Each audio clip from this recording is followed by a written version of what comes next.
The following review may contain spoilers.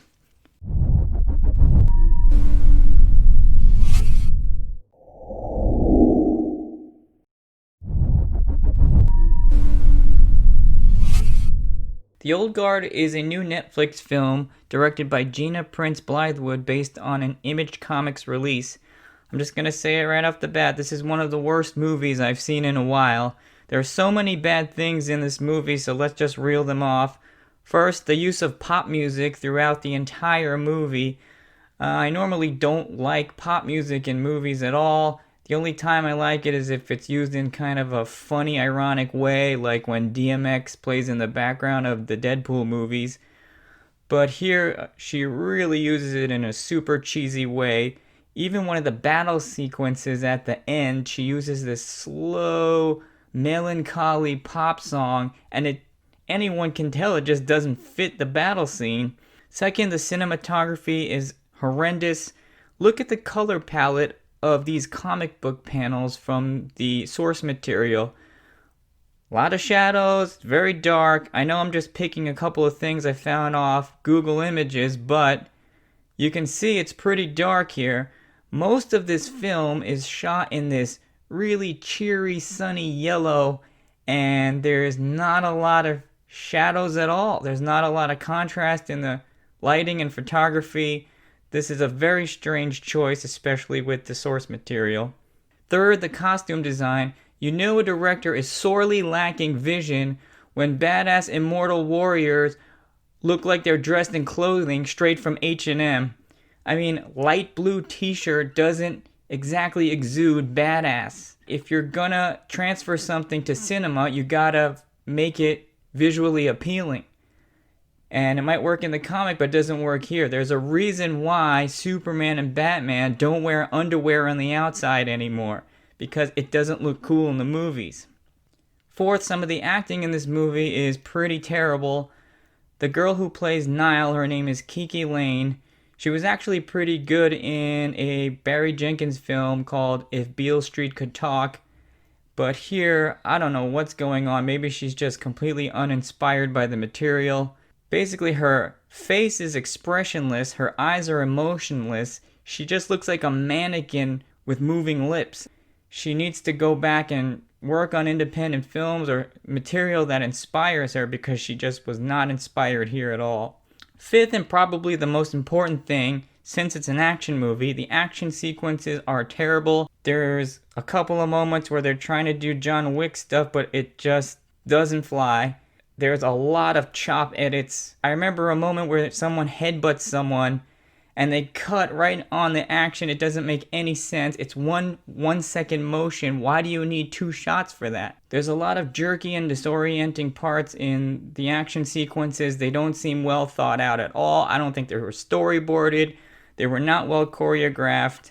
Just completely uninspired stuff. Six, the entire concept is lame to begin with. We have these immortal warriors, but we find out they're not immortal at all. In fact, they actually die, but they don't know when or why they die. And it's just not explained. Maybe they explained it in the comics or in future movies, but the initial concept of being immortal warriors is not exactly the concept at all. And like I said before with the costume design, they don't even look like warriors. They don't even carry themselves like warriors. Seventh, the story has some problems. The main villain is an evil pharma CEO. His goal is to capture these immortals, study them, and then make a drug based on their genetics or whatever, so other people can be immortal as well. Well, that's not an evil idea. And it's confusing why the immortals are so against it. I mean, they're heroes that are going around the world for generations trying to protect people and save them. So now they can go off, quit their day jobs, go look for a retirement home in Florida, whatever. I mean, they want to stop this guy because he's evil. He hires his own army and will do anything for a profit. But the initial idea for him wanting to capture these guys is not evil, is not immoral. Maybe there was a quick aside in the film where they explain their motivations, or maybe there's something in the comic book. I don't know, you can put it in the comments. But I didn't catch it, and even if there is a little something, it still wouldn't really solve this story problem that much. At number 8, and this is not exactly a bad thing, but the actor they cast as the main villain in this movie looks exactly like that yellow bastard from Sin City. Whoa! 9, overall the craftsmanship and directing here is really poor. One example that comes to mind is the scene where they give an iPad to the evil pharma guy and show him the immortals getting up from being riddled with a bunch of bullets.